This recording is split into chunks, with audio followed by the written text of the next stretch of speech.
Boma got Aaron wet while acting. What she did next will shock you. But don't feel yourself, don't give yourself that hype. It's too much. What the fuck? See this one, no? Hey. Even I experienced it yesterday.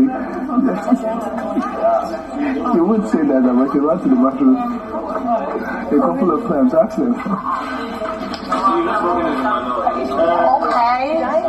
Okay, maybe it's your team, maybe you're bad like that, I don't know. I'm bad like. So Boma and Nini were bonding last night while they ate.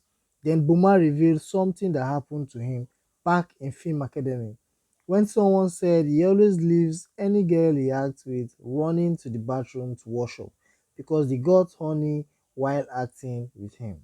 This revelation got Nini so shocked that she wanted to know more. Boma went further to reveal that he did same thing to Aaron during rehearsals for their wager presentation, that Aaron had to run to the bathroom to wash up.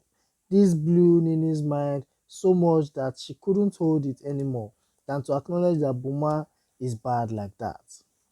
Thanks for watching my video. Please subscribe to Naija News and Entertainment. Bye.